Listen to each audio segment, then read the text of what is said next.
think about, whoa, now my computer's, okay. It was echoing into my computer.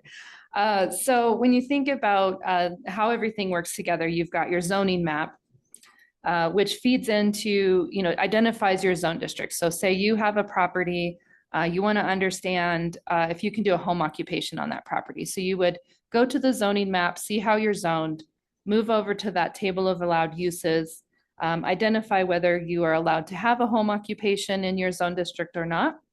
And as you can see from the Ps across the residential zone districts, that means it's permitted in your zone district. And then you would go to see if there were any specific standards associated with a home occupation. And it's always a good idea to check the definition and make sure you're thinking about home occupation the same way that the code is. So that's how all those different chapters work together. Obviously, if you were subdividing land, there would be that additional layer of review and then the development standards. All right. Now we're going to walk through chapter by chapter, kind of the substantive changes. And just keeping in mind that the information in each of these chapters is obviously different in the current code. So just kind of talking through the information in each of these chapters and how we have changed that. So again, the general provisions encompasses it's the central location for all the foundational rules of the document. Like I mentioned before, we've reorganized those 5 titles into a single UDC, and this chapter establishes that UDC title and effective date. It also adds language for construction or mandatory terms such as shall and must to describe how they're used throughout the code.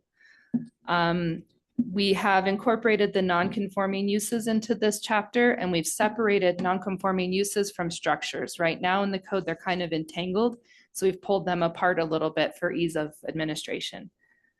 We also centralized the violations and enforcement language from a variety of sections throughout the current code. Chapter 2 is our zone district chapter. This again is kind of the chapter that establishes those zone districts and the purpose statements and dimensional standards for each zone district. We consolidated all standards that are common to all zone districts into one location. In the current code, they're repeated throughout. So we've consolidated anything that would be repetitive language. Reformatted the text for dimensional standards into a table. So each zone district is organized with a purpose statement, a table for dimensional standards, and any additional standards to try to help use that language a little bit easier.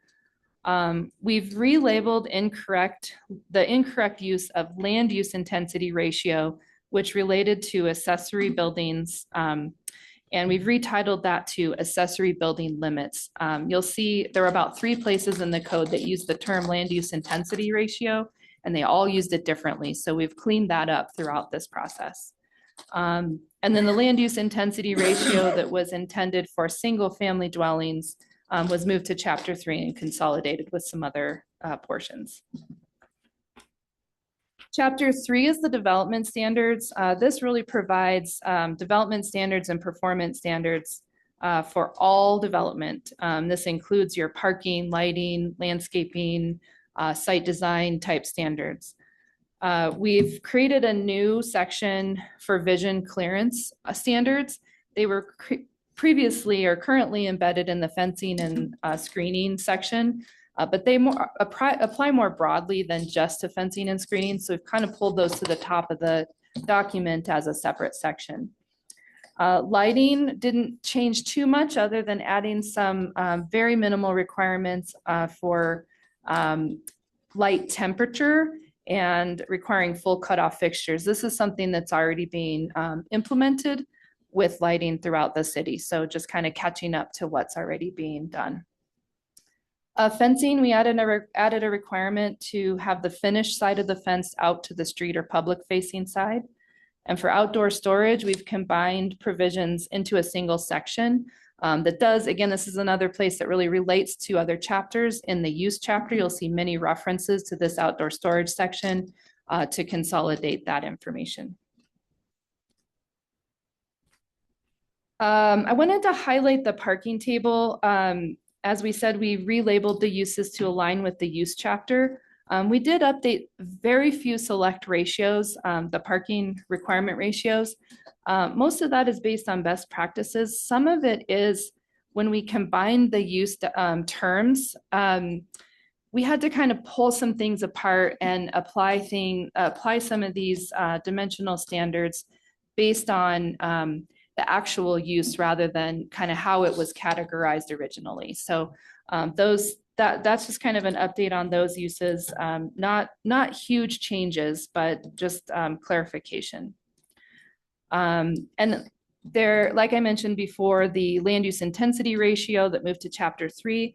This is where it's housed now into the new lot coverage standards section. It combines the site density and open space and land use intensity ratio information. The metrics are the same, but basically in the current code, you have two different kind of regulations. One that regulates the maximum area that you can build on a lot, and then one that had a minimum area of the lot that remains open. They're basically the same thing. So we've put it all together as maximum lot coverage, which is much more standard in the land development code industry. Chapter 4 is our use standards. Sorry, can you go back? Yeah, absolutely. Thank you. So on the schools, reduced parking for secondary schools. So does that mean like the school, like the high school can say, well, I don't really need all that parking, and now that you've reduced it, we could actually they could go to more green space or use it for something else? Yeah, well, these would apply to any new development. So, okay. So they can't, they can't look at it I mean, they could, right, look at it retroactively, I guess, and say, well, we got too much parking. Because there is some consideration for the aquatic center, I guess, you know, and I just wasn't sure if this would be beneficial to them or, you know, meh, whatever. This was not looked at through, a site-specific lens, but I suppose there is that possibility that if somebody is wanting to make a change out there, we'd be looking at what is the new use that's being added, and is there any parking requirements for that use? Green space typically doesn't have much by way of a parking requirement unless it's like a trailhead. You would need to look at it holistically, regardless of what the change is, and evaluate exactly what do you have there now. Are you over or under parked? What is the change going to necessitate? What can potentially happen? So it would be looked at that time. So what was the impetus for reducing parking for secondary schools? It's just you're just bringing it to a standard that is more, I don't know, common, I guess. And then the effect then against our current code is it's a reduction in the requirement. Right. Yeah. The elementary schools have 2 per classroom now, and I believe we were trying to unify the schools to be similar. Okay.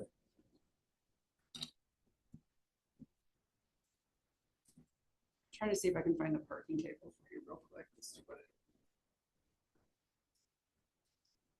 I think it's 5, maybe. That's what it says.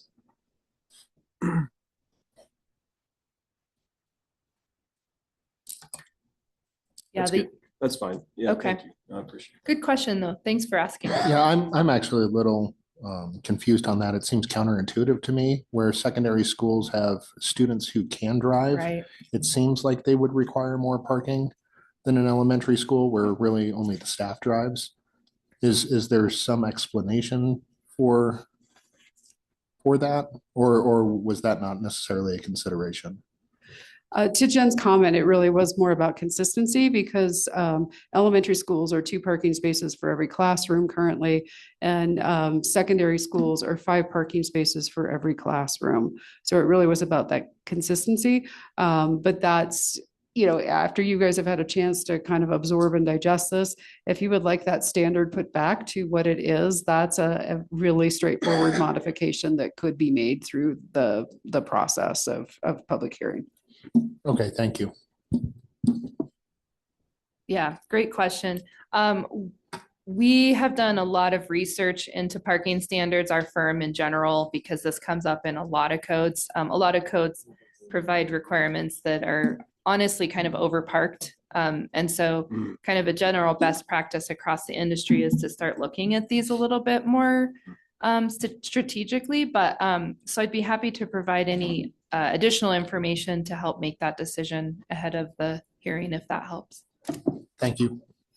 And I do want to add that we have a list we have been generating of things that need additional work and revision. And looking at our parking metrics holistically is on that list. Because there's a number of things where we require probably way more parking than we need to. There's things that are probably a little under. So it's, not been really holistically looked at in a couple of decades. So it's time to do that kind of a detailed dive, but that was not part of the scope of this project. Right. Perfect. Any other questions on that one? Okay. All right, chapter 4. This is our use standards chapter. So looking at how uses are allocated across the different zone districts. And including any use-specific standards as applicable. We have a snapshot of the use table over on the right, just for reference. The use labels were updated. I kind of started to mention that on that parking slide, but we took quite a hard look at the use table labels, the proposed uses over on the left-hand side.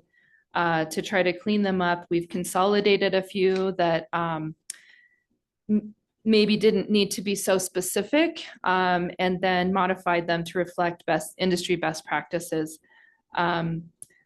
Retail uses were removed from the HSCLI zone district because it's your only zone district that's meant for more industrial type uses. So we tried to pull back on some of the retail uses in there. That's probably one of the major changes made in the actual allocations. And then there's a new column in the use table and a new section for use specific standards, which captures the standards. There was standards kind of peppered throughout your current code, as well as in these use labels. So if you look at the current use table, you'll see things like accessory use or structure in the backyard of a house only if it's this size. So it kind of goes on and on and on. So we've pulled those standards out into the use specific standards section. Just out of curiosity, so keeping of chickens or domestic fowl, but it's not permitted in the ag?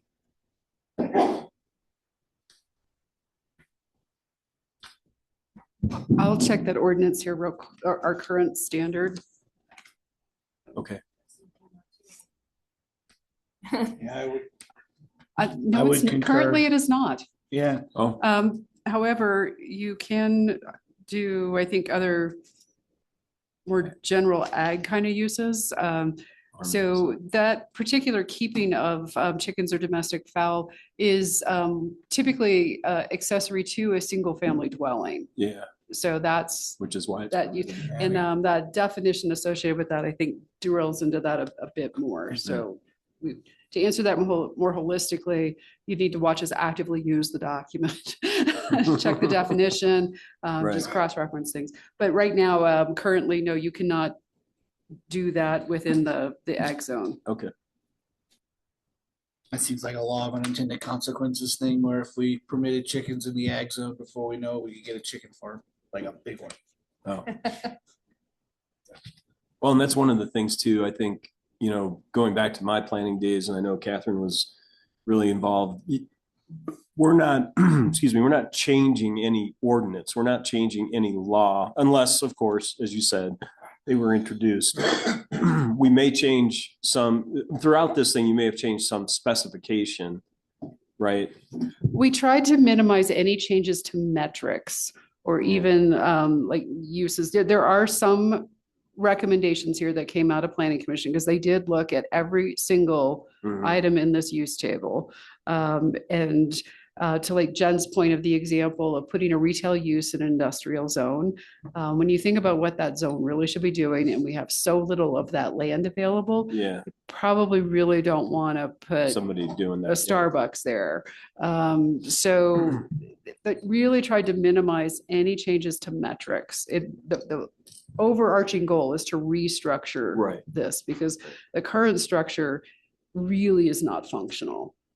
So, and that's why we've got that list of what needs to be looked at in more depth. So over the next couple of weeks, as you look at this, if you come up with other things that, hey, it'd be great if we did a deeper dive into this, that would be great if we had a good structure in place to do that. Because right now, it's hard to tell if I pull this thread, am I hitting all the other ancillary sections? Right. And when you look at how it's currently structured, you can see all the different minds and philosophies around how a code should be structured.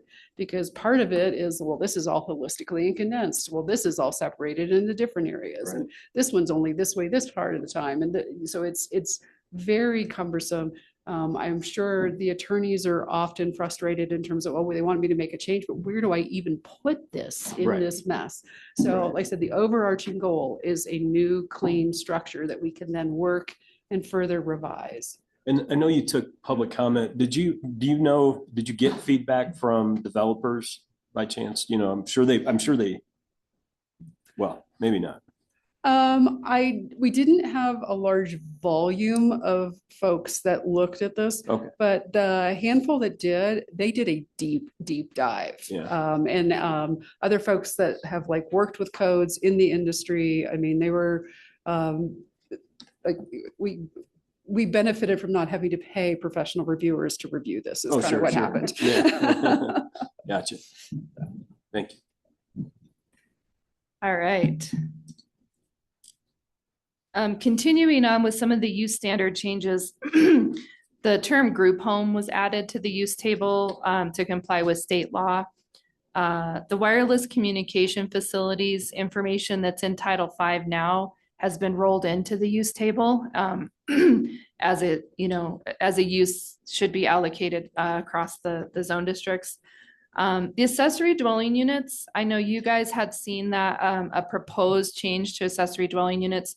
We did not incorporate any of that. So we still have the original accessory dwelling unit language with the one change of eliminating the annual registration requirement. So I wanted to highlight that. And then we removed several obsolete uses, public parks and playground facilities, garage, private residential, those are already allowed. And if they're accessory, they're captured under accessory structure, mixed use business, professional business office storage warehouse, which is a mouthful, is covered under a couple of other uses. So those are just some highlights of some of the uses that were removed. Then we wanted to highlight, I know there's been some question on the permitted conditionally or the PCs that are in the current table. We did eliminate PC from the table.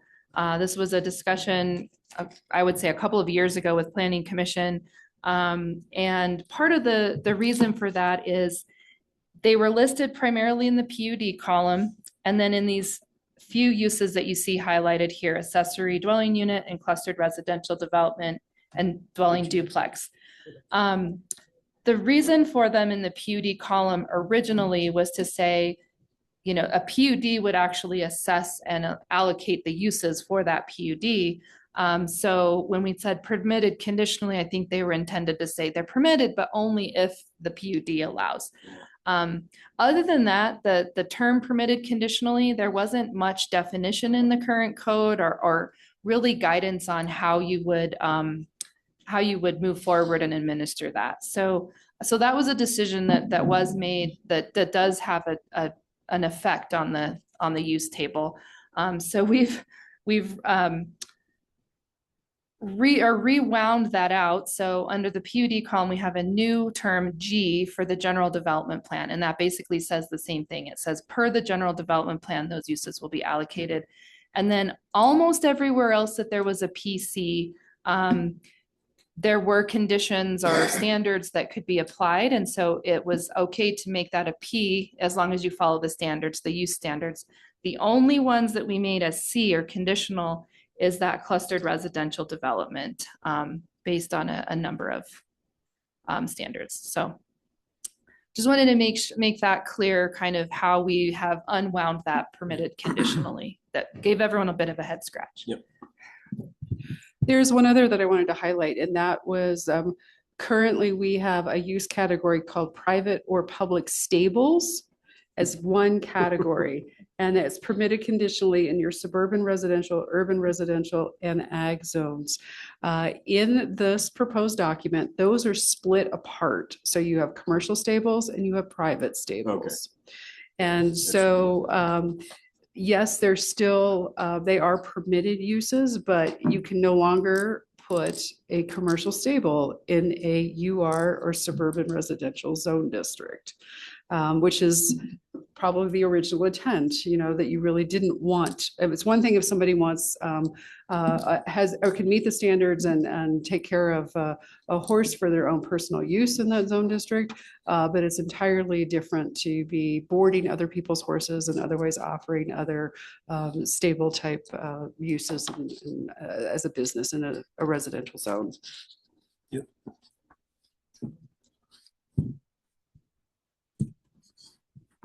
All right. I'm going to move on to chapter 5. So the purpose of this chapter really is to define the regulations specific to subdivisions or divisions of land. The substantive changes were very minimal. We mostly brought over all of Title 17 into this chapter. And we clarified the subdivision types. So your major subdivision is 4 lots or more. Your minor is less than 4 lots. And then there's exempt subdivisions, which capture things like plat corrections, boundary adjustments, and lot consolidation. The other change we made to this chapter is more of an organizational change. And it's with regards to dedication of parkland and fee in lieu and park fee requirements. Karen and I did quite a bit of research going back to all the previous ordinances that made up those different requirements. So there are no changes to the actual metrics of how much land is required for dedication or how what the fee is that's applied if you did a fee in lieu. But you'll see quite a bit of change in the language and the organization in that section to try to clarify and help developers understand the intent of the process. All right. Now moving into chapter 6, I've got a few slides on this one because it is a pretty beefy chapter. This is our chapter for administration of the code, so it's all of the application procedures. It's a brand new chapter. Currently, all the application procedures are peppered throughout the code. I think we counted up like 40-something instances. It's over 50. Oh, 50. Okay. 50-something instances of application procedures. And the way that it's very unclear sometimes. They're not consistent. It's not consistent, how it goes through a hearing process or if it's administrative. So we unwound all that, pulled everything that's already in the code into this chapter, and then built upon that and created a structure that is much more succinct and symmetrical throughout the chapter. We did add clarification on decision-making authorities and their respective powers and duties. And then I just wanted to highlight the 4 main components of this chapter. So you have your duties of review and decision-making authorities. Then there's common review procedures. So oftentimes in codes, you'll see repeated again and again, how you do a pre-application meeting, how an application is determined complete, how an application is reviewed. We've combined all of that into one section so it doesn't have to get repeated. And then we have 2 different sections for specific procedures, one for all applications that go through a public hearing process, and then one for all applications that are administratively reviewed or permits. So one of the bigger changes or kind of additions to this is putting all that information in a table. So we put this table together that has all the application types, whether a pre-application conference is required, who's the review authority, who's the decision-making authority, whether a public hearing is required. And then that section, kind of second column from the left, links you down to the reference section for the actual application procedure. So should help administration of these applications quite a bit. One change I really wanted to highlight, it was in your packets as well, is the public notification table. We created a table out of the public notification requirements.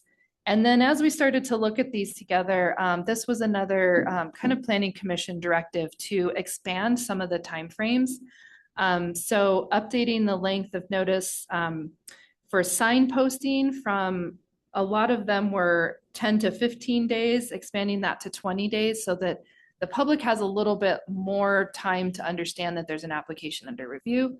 And then the same with that adjacent property owner letter, just expanding the time frame for that. So, yes. So I just want to remember, this doesn't actually change, it doesn't lengthen the process, does it? It's just you move it back, or are we lengthening the process by 5 or 10 days?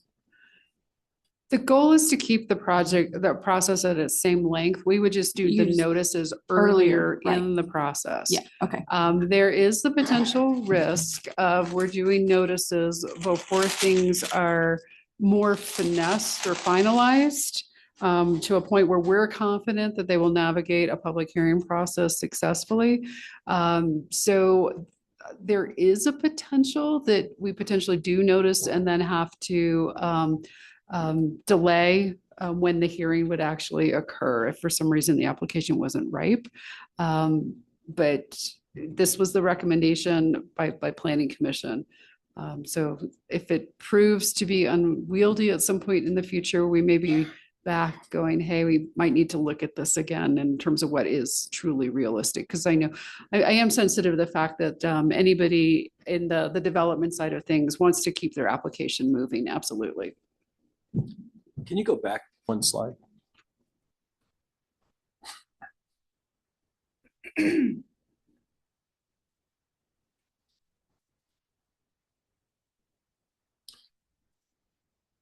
So where we see the brackets indicate that would be a public hearing. Right. And I'm just looking, it looks like almost everything. And that's current today too. I mean, I know you're not changing that, but yes, but it's nice to have it all in one table because everything's a public hearing. Well, this is the table specific to application types that require public hearing. We have another table for the administrative items. Oh, okay. There's only so much space on a slide. So yeah, you can look for that in chapter 6. Oh, good. Okay. No, that's great. This really looks good. This really does. Thank you, George. Yeah. Awesome. Yeah, and I mean, one, like Karen kind of was starting to allude to, one benefit of having this in a table is as you guys are, if this gets adopted and you start working from it, you have a better idea of what's going through all these different steps, and you can look at it and say, I'm wondering if that one really needs to go through all of that. So, all right. Just some few other things that changed as far as administration. We did do quite a bit of work to try to clarify the PUD process. It's very unclear in the current code. And we changed terminology a little bit. So now you'll have a PUD concept plan, and instead of having a preliminary and final development plan, there's just a general development plan. So just going straight from that concept to the general development plan. We've added language to spell out where PRAB, the Parks, Rec, and Advisory Board, fits into the review process. Townhome and condominium plats, although similar, are different. So we've separated them out so that it's clear kind of the different procedures for each. Grading permits, we actually did quite a bit of work on to make sure it was really clear what we wanted, where the thresholds are for the different types. And we added a type C to further distinguish those types. And we established a tiered process for extensions of prior approvals. That was another workshop we had with Planning Commission a while ago to really unwind kind of how we want to move forward with extensions of prior approvals. And then throughout the whole document, there's still a lot of outdated language about application submittals on floppy disks or 20 copies. Changed all that to digital as that's the standard at the moment. Can you talk Yeah. about, what, I was going to ask about the grading permit. So we added a new one. Actually, if memory serves me right, there was kind of this, I think it used to be a type 1, type 2, or it's been a long time since I've looked at that section, George, but there were distinct categories. And then there was like, well, things that don't fit in these still require this kind of a permit. So we gave it a label is I see. basically what Okay. happened. Okay. And there's a little bit more of a table because depending upon the scope and scale of what's going on, you need some things designed by an engineer, or like I said, if it's a smaller scale, you still need a plan, but it doesn't need to be stamped or a professional. So that's been clarified. Okay. So with regard to the PRAB, we actually did meet with the Parks and Rec Advisory Board and got their feedback and input, and they had asked to be involved earlier in the process. And so that's what this document is also proposing, is rather than seeing PRAB at a preliminary and a final plat stage, we would talk to them at a sketch plan when the developer's first coming up with the idea and what is it I'm doing, and then at the preliminary plat stage. Because not needing to go back at final plat, because one of the primary goals of the final plat are objectives that you're looking at is, does it conform to the preliminary? So if everything there is following what PRAB said and what council ultimately recommended for that development at preliminary plat, it's unnecessary for it to go to that board at that point. Karen, Yes, ma'am. sorry, back to the established a tiered process for extensions. That was next, but go ahead. Oh, were you getting, I thought okay, never mind. I'll let you go. Okay. And then if I have a question. Yeah, no, I definitely wanted to elaborate on that a little bit, since you guys see that and fairly regularly. There's some folks like clockwork every 2 years that are here asking for an extension. I'm quite certain we're going to get another one here this summer. So what we have done, and the recommendation is to kind of scale back the number of times they're in front of a board, so that they initially got an approval. It's good for 2 years. Oh, and there's consistency there too, because some things were 1 year, something were 2 years. So it's a 2-year approval. And so that first extension is something that staff could administratively authorize, that things just take longer than you think. So here's your 2 years. If they come back 2 years later going, I need another extension, that would go to Planning Commission for a decision as to whether or not to grant that second extension. 2 years goes by and then you see them again. At that point, it goes through Planning Commission for a recommendation and then City Council for a decision. And we've got language in there talking about needing to show good cause, for basically what's the problem? What's the delay? Why are you not getting this thing launched? So there's actual criteria to look at too. Because right now I know there's what we've been practicing, which is, did you get your application in prior to it expire, the expiration date? And so there's a couple of baseline things in there that give you some tools to actually look at that too.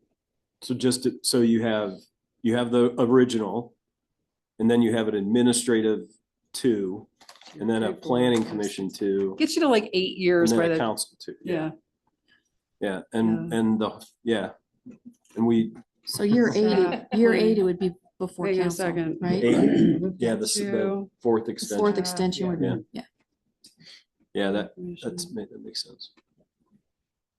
And, Yeah, by the so time they're in our front of friend is you, done, right? it's been a while. Yeah. So- Come on, Don. Okay.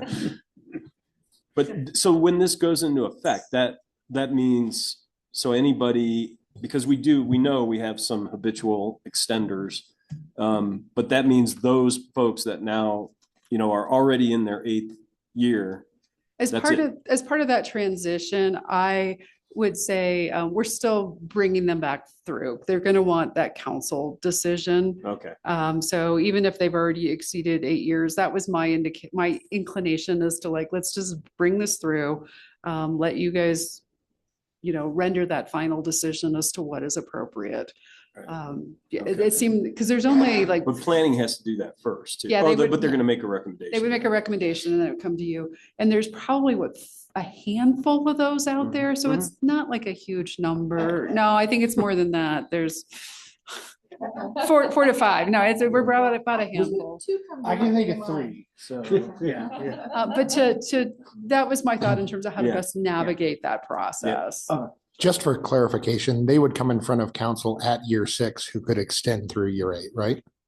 So initial. 2, Yes. 3, 4, Staff, 6. PC.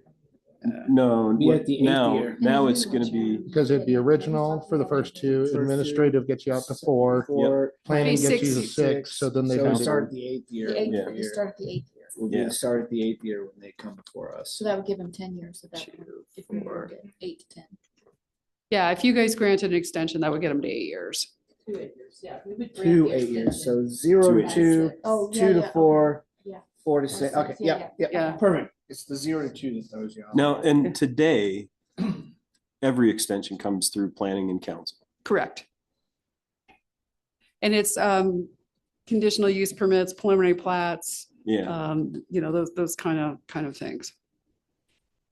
So it, in theory, makes it easier for the developer, especially if they're just, because the market timing and stuff can be Right. a little Yep. awkward, so, yeah. So that's all I had on that slide, if that takes care of everybody's questions. chapter 6 is definitely a beefy chapter. It is, and to Jen's point, when we talked about process, the analogy I used, right now, when you're looking for process, it is like trying to pick out the flecks out of a bowl of macaroni and cheese. The what? Yeah, flecks of pepper. I'm sorry, Oh. flecks of pepper. I left out a key word. Yeah, flex of what? Well, it depends on what you like in your mac. But don't yeah, like flecks of pepper. flex. But it's that kind of buried, in terms of like what's going on here? How do I find this? What am I looking at? Where am I? Yeah, it's. No, I think that's been the prevailing theme over the last couple of years, is just how the original code has just been all over the place. It's had a lot of cooks in the kitchen for Yeah. many decades. Yeah. So Woodland Park is long overdue for doing this type of wholesale restructuring. Yeah. So that, like I said, is the overarching goal of this project. So with that, we're close to the end.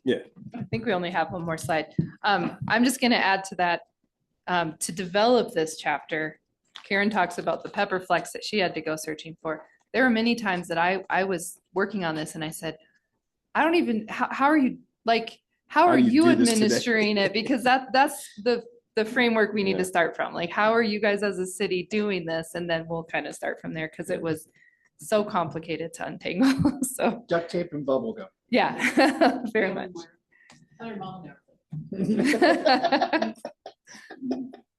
All right, I think this might be our second to last slide. So the definitions chapter, this is another very important chapter in the code. It houses all the definitions for words, phrases, and uses found throughout the whole code. Again, these are currently in several different sections, so we've consolidated them into one. We have added all the uses, so every single use in that use table should be in a definition. We've double checked 2 or 3 times, but if you do find one, please let me know. I think we've captured them all. We did modernize terms such as supermarket changed to grocery store large. So when you see some of those changes, they're not a totally new use change. It's just kind of changing the terminology, and simplified the definitions. We removed standards from definitions too. If there was a specific metric in there that needed to go someplace else, we've put it where it should be located. We've removed obsolete definitions, and I think your packet lists quite a list of obsolete uses or obsolete definitions. And then we've added a few terms that aren't in the current code that we felt, us and Planning Commission along the way, felt like needed to be added. And then you'll see, I don't know, a handful, maybe 5 uses in the chapter that have definitions that are embedded under them, like multiple definitions. And so we've given them an acronym based on the use, and then kind of pushed them over so they're all gathered together so that You don't have wireless communication uses randomly throughout and going, what does this mean? It's all together. And I believe that is the end of our presentation. So if you want me to go back to any slides or you want to highlight anything else in your packet to discuss, we're here to talk for a little bit longer. Well, first off, want to just acknowledge everyone who touched this over the last 4+ years. Like you already stated, certainly long overdue, but because of the length of overdue, the lift was harder. So just want to thank everyone who participated in this directly or indirectly. A lot of really good work in here. So thank you so much. I have a couple questions. Sure. So on the terms that were added for clarification, include vehicle and then vehicle comma passenger. So what is a vehicle that is not a passenger? Is it commercial? Is it? Where are you? In 7? On page 6. On the last bullet that says terms that were added for clarification include, and then it's alphabetical, so it's the last 2. Huh? I can say we added the term passenger vehicle for clarification on passenger vehicles, but I am wondering, I feel like the previous item vehicle is unnecessary. That was kind of where I was going with it. Yeah, I think. And I could pull up, I think Karen's pulling up the code. Okay, so we do have vehicle and then vehicle passenger.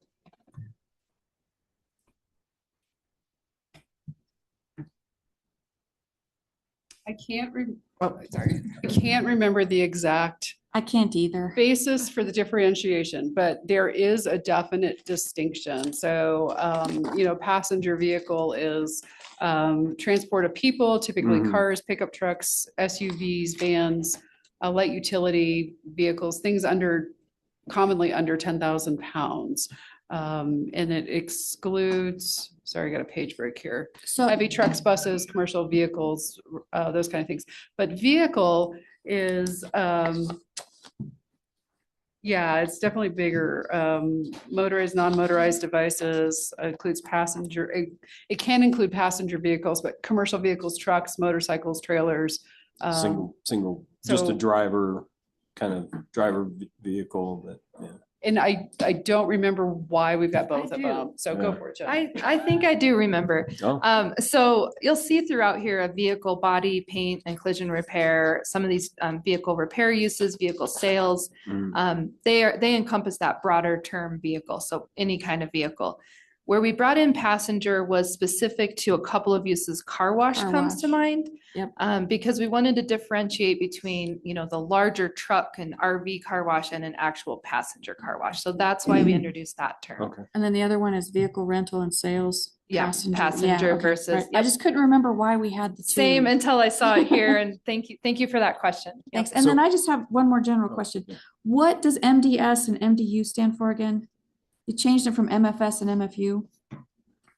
But those are the zone districts for the Yeah. multiple dwelling. Multiple dwelling, Multiple okay. dwelling, urban, multiple Multiple dwelling, dwelling, okay. suburban. Okay, so the F Um, just went to D is the only yes. thing. Okay, right. Yeah. Thanks.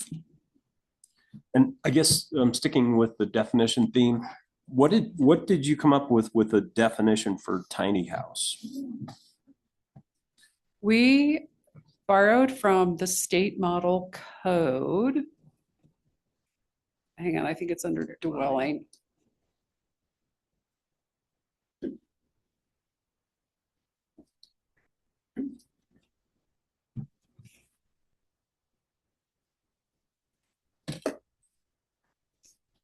Okay, it's not short. Means a single household dwelling unit that is permanently constructed on a vehicle chassis, is not self-propelled, is designed for long-term residency. It contains less than 400 square feet of gross floor area, 400 square feet, okay. includes electrical, mechanical, or plumbing services that are fabricated, formed, or assembled at a location other than the site of the completed home, is constructed to the International Residential Code as adopted by the Building Code and Standards Program of the Colorado Division of Housing, and has affixed to it a metal plate insignia certifying that it is built to those standards. Oh, This use does not include park model dwellings, recreational park trailers as defined in CRS. We're missing hyphens, Jen. There's a Colorado revised statute citation, or recreational vehicles. So this is why we Okay. appreciate these, because we can find little things to finesse. oh, sure. It's like, What's a double frontage lot? That's, you see those adjacent to like a major highway, especially down in the metro area. So that there's like the residential street where somebody gets access, and then their lot happens to back up against a highway or another major road. Gotcha, okay. Gotcha. Yeah. Duh. And is are they tiny houses? Are they in the use table? They are not called out specifically. Okay. We were very careful around this. Yeah, okay. Because I think that the way it's structured is the only place those can be cited is within mobile PUD. home park. Could they be in a PUD? Let me Yeah. dive into this to answer That's that. no That's problem. not a off the cuff kind of Yep. thing. And then my last question was definition of spot zoning. Yeah. Yep. What's the question? What is it? What is your definition what's your working definition? Oh, well, hang on. That's an easier one to How answer. fast can you run? We consulted with the attorney's office to generate this, so. Oh, sure. Yeah. And we tried to, because a lot of it's really spelled out in case law. So we tried to keep it very broad and general. Why is it not showing up? Oh, there it is. Okay. Means a zoning map amendment that applies to a particular parcel or small area and that is inconsistent with the surrounding zoning pattern or the applicable comprehensive plan without a reasonable relationship to a legitimate public purpose or an overall planning objective. Okay. Makes sense. Cool.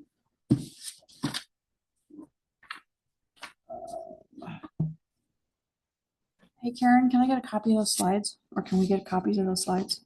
Sure. Please? Thanks. I don't want it.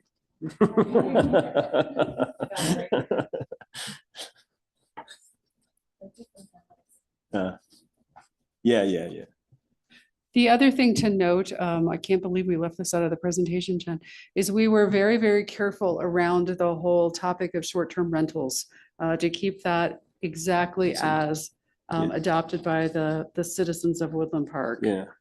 So very, very careful. We actually identified a little typo in the table related to that at Planning Commission, and Jen and I are still horrified, but we have corrected that.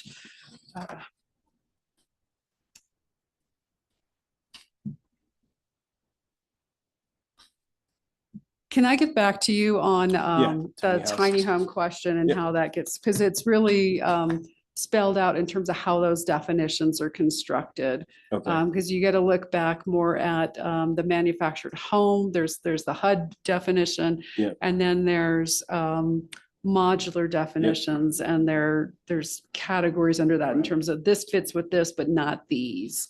Yep. So it's pretty specific within those definitions. Okay. Yeah, thank you.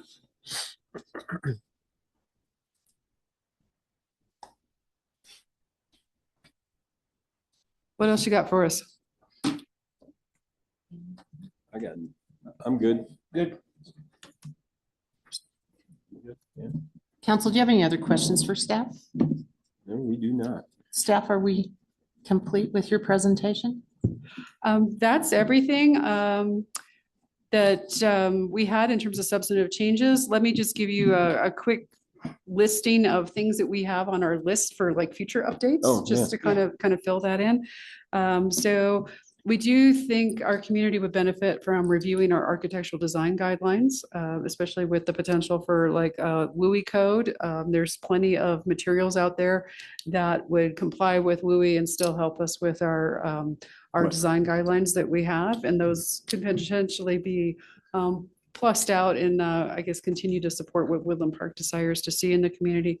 Our landscaping standards would benefit from an update. And in fact, I think you're going to see that one pretty quick because there was some things that changed at the state. Yeah. So you'll see that on the coattails of this come through.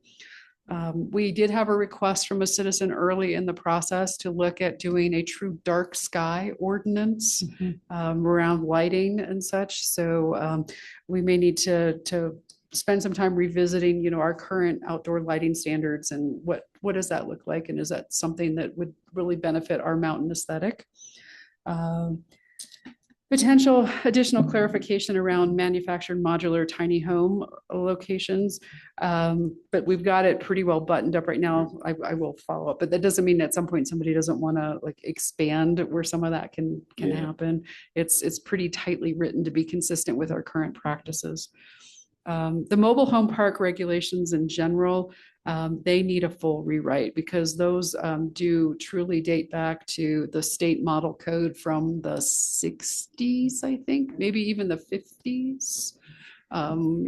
They're not permitted though, or unless we have a mobile home park. Yeah, but we don't have one. We do not have anything zoned mobile home park. Yeah. But we do have mobile home parks in our community. They're just that non-conformity. Right. Our overlay zone maps, right now they are embedded in this document. They really should be a part of the zoning map and not in the code itself. Our parks definitions would benefit from a review and update because a lot of what we have a ton of parks definitions that I don't know really serve us, and that was all part of a prior comprehensive plan from at least 10, if not potentially 20 years ago when all of those were generated. I've mentioned before, our parking metrics need some update and clarification. Our sign standards, that needs to be. No. There's a reason we didn't touch metrics, but there are some things that do need to be looked at to comply with federal law. Thank you, Reedview Gilbert, Arizona. But that's a whole other hot topic that can hijack your project. So like I said, we need a structure. We need a new structure adopted first before we dive into these things where you've got actual metrics. The special use permit section, that would benefit from being further reconciled with the use table. And those are uses that are more public beneficial. I think airport is on that list. Hospital falls on that list. I don't, but that one, we had some other uses that we had looked at that are more contemporary terms, but through that public review process got some pushback. So we pulled those back out of there because like I said, we need a structure adopted. So things that potentially need to be expanded and developed at another point are power sports dealers. You know, that's thing like your side-by-side quads, to get that better clarified. Energy related uses and standards, you know, things like solar or wind generation. Even at a smaller scale, we don't have the land area to support like a true commercial facility, I wouldn't think. Our outdoor storage metrics probably would benefit from a more in-depth review. Like I said, what you see now in there is what we've got, but that doesn't mean that the community doesn't want something a little bit different or enhanced. And then it's a different document, but the City of Woodland Park engineering specifications, those really could use a refresh, especially that policy chapter with those. In fact, that was a service level adjustment request I had put in this budget cycle. And I will continue to submit that because eventually you win. Eventually you get that project done. So that the community would benefit from that, getting that cleaned up, as would the developers, you know, and help everybody with what to expect with those processes. So that's what we have on that list to date. Like I said, as you look through that in the coming weeks, if other things come up that you would like added to that wish list of future revisions and finessing, please speak up. Happy to add that. Cool. So that's all we had for you this evening. Is really thank you for your time and attention. If questions come up in the coming weeks, please reach out.